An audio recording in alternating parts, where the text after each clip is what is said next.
I didn't even, you know what? I didn't even realize you were recording until mere moments ago. There you go. So we're good. So here's a question from Dale. What advice would you give to someone who wants to change course professionally? Example, IT to digital art. Do you have any advice for someone who wants to switch careers? I have Oh, a bunch, but I'm going to toss it off to you. oh wow. Okay. Well, as somebody that walked away from a lot of money on the table, my advice is if you're going to do it, make sure you have a nest egg. I did not, so I had to grind and grind hard. Luckily for me, I had a reputation and I had a lot of good people that believed in me, and I had a good support system to come back home to.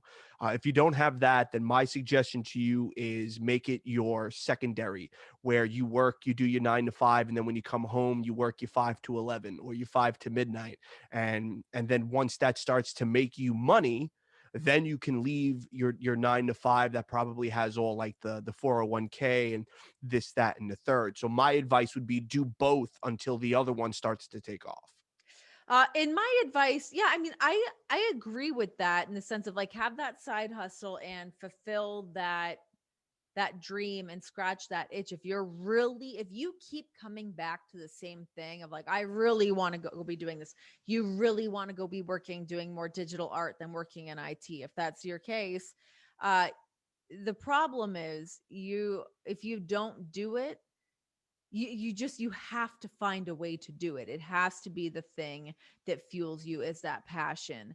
uh and I think just leaning so heavily on that, because if you don't do it, it will drive you insane anyway. So I think it just becomes that it's almost like breathing. You have to fulfill that thing that you really want to do and not be afraid of making that leap. And trust me, it can be scary as hell. I mean, just like Emilio said, it's like I left WWE. I walked away from making really good money and had all these perks and all these amazing things. And I was like, bye. And moving on to do whatever the next project's going to be. I mean, right now we're here doing oral sessions and working on building this podcast and trying to make this into something great. Again, going back to what Emilio said, I was I saved a lot of my money. So that put me in a spot that I could more comfortably walk away and know that I was going to be okay. Because there's nothing worse than having that financial stress, and having financial stress can make you have impulse reactions to Right. things. And that usually doesn't end that well. It Right. can be a little scary. So, bam. Good luck. But now, Yeah. so Good luck. this one is super cute, and I think it's adorable. It's from Not That Tom Green, and he sent a video of his son asking you, who is your favorite Power Ranger? Oh, I saw this video and this sweet boy just warmed my heart with his little like eyebrow raises. I wish can we put his video up on if we put this up on YouTube, can we put it up there If for people to we see? Is that if we fine? can get Not That Tom Green's permission, yeah, I think we could. Yeah, because he's so damn cute. Oh my God.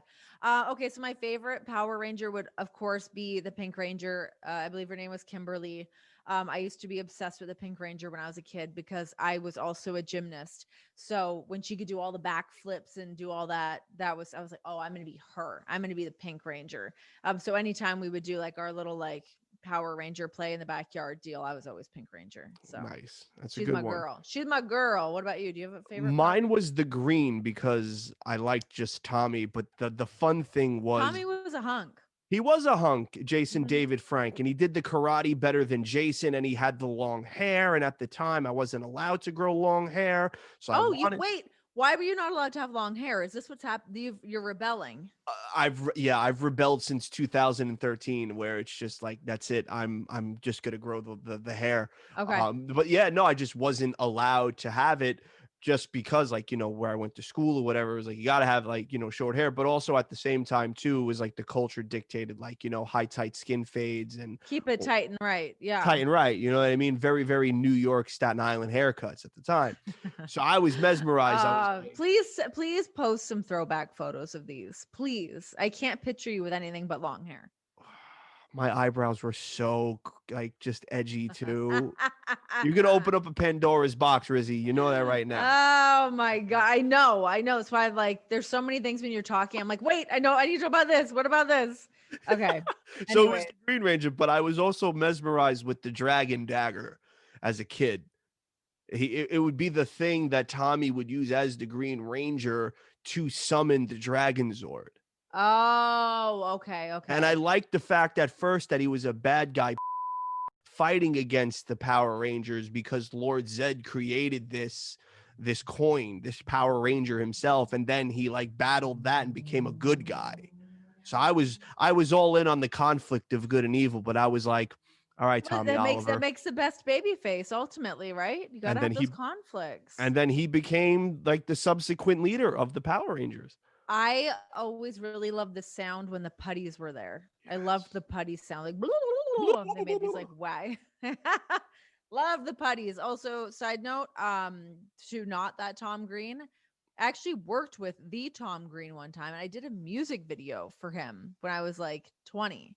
I was just thinking about this the other day. It popped in my head. I was in a music video called "Teachers Suck." Anyways, you can find it Oh, on I the can't YouTube. wait now to this as soon as we get off this. I'm so YouTubing this. I should YouTube it too because I'm not even close to pregnant in it and I'm like skinny and 20 now. I have like this beer belly. I'm going to look it up too. I'm going to make my husband watch it. I'm going to check this out. Look at what I'm working with. Here's one for you. This is a great one. Um, since you had a acting debut in Tom Green's music video, I think this is really It's good. me, quite the This thespian. this is from Sophia, and she goes, "Which TV sitcom would you star in, and what part would you want to play?" Oh gosh. I would I mean, I'm going to consider Fleabag a sitcom for the purposes of this question and answer, but I'm going to go Fleabag and I would just be full on Phoebe Waller-Bridges because I think she is just the absolute coolest chick of all time. Fleabag 100%. Fleabag or I would do Killing Eve and be God, now I can't think of her name either cuz I am dumb. The lead murderer in it, not Sandra Oh, the other chick. Okay, Both Phoebe Waller-Bridges, though. perfect. Yeah. Mine's weird. What's yours? Mine's weird. I would want to play opposite Alan Alda as Hawkeye Pierce in MASH. I would either like to be either his Trapper John or his BJ Honeycutt, or I would be the guy that they would just call Brooklyn. Wow. Okay. Yeah, I would. I, Yeah, well, I was obsessed with MASH as a kid. I used to hate MASH because it was always on when I would go to my babysitters and it would be like on at lunchtime or like on right after school. I'm like, I don't want to watch MASH. I had no interest. And I still am. When it's on, I will just get sucked in and I will watch it. I don't know why. It was just like maybe it's just my want and or need to become a television doctor. Sure. Oh my God. Again, for me watching Grays, I'm like, I might have missed my calling. I should have gone to medical school. I think I could have been a doctor. Well, so I just wanted to play one on TV. I never really wanted to put in that much money and time and effort. And then Same. the whole blood thing and people breathing on you, I'm good. I don't want that. But let me Yeah. tell you something. I would watch ER and I would fantasize my name and a scene in the credits in the beginning where like I'm on the gurney and I'm giving somebody chest compressions and my hair is flowing in the breeze as I'm like hitting their chest and you hear like the theme song as I'm playing and then I just look up and you see my name like Oh my God. In a guest role. Yes. and I win an Emmy award and then that jumpstarts my career. Come on. I mean, it all has to start somewhere. Another one that I would do is I would love to play Roz from Frasier. I love like huge Frasier fan, and I Wow. think that Roz is outstanding. I think I feel like she is an unsung female hero on television because she was always portrayed as like being like the slut of the show, but she was just having a good time and like a woman of the world producing Frasier's show. That's it. uh she had her kid on her own. I feel like she was like a very powerful woman, but also could like take a joke and throw it back. She was very quick. She was never like, it was never frowned upon what she was doing, just like Frasier and Niles would make fun of her, but she was amazing. I That was love Roz. how can you not? I'm a huge fan of Roz. I Yeah. loved, especially because when I was, you know, in that age, I knew I wanted to do radio like when I was 12. So that was Mhm. like the time. So if anything ever had a cut to something with radio or a radio station, I would I would totally be into it and watch. And speaking of television, I don't want to go off too quick, but I want to know this because you grew up in Canada. Did you ever watch a television show called Instastar? No. It was about this girl who won like the Canada's version of American Idol, and then like it sees her like rise, and then her relationship with her music producer, and that was like another thing that I would be like, wow, I would like to star in like a Degrassi or an Instastar or a Summerland, like one of Oh those yeah. like noggin at the end Nickelodeon produced things out of like Canada.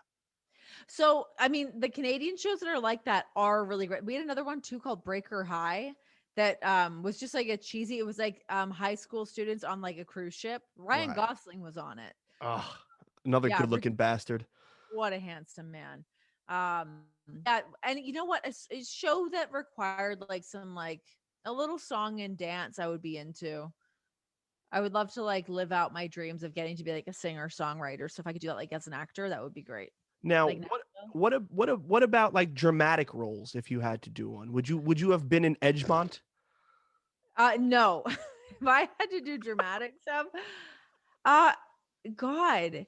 You know, I honestly like I'll say like dramatic stuff is actually more what I'm drawn to. As much as I love comedy and I really like when I started my career, I was like, I want to be a comedic actress. Like comedy was my main thing that I was obsessed with. And it's funny because I always come back to I watched Joan Rivers documentary years ago, and she was talking about how much she really wanted to be this dramatic actress, but no one would ever cast her in dramatic stuff because they're like, no, like you're the comedian. And it was always this pain thing for her that she never got to do. She's like, no, I'm an actress. Let me be dramatic and let me do that. But they were like, no, you crack the jokes and say rude that catches people off guard, whatever. But I was always really into like very dramatic movies or like really like quirky weird movies. Like there's like a movie called The Tracy Fragments. It was like a really weird movie, but I remember they were filming that in Toronto. But I always like those like really quirky like art movies. So Right. I I could would want to definitely do see something you in like one of that. those like quirky. Yeah. Yeah, Totally. yeah. Totally. Yeah, some like art house that nobody sees, but the people that do see it are like, "Ooh, it's cool." She earned her street cred. Exactly. Hi guys! To stay in on the know on all things oral sessions, please like, subscribe, share.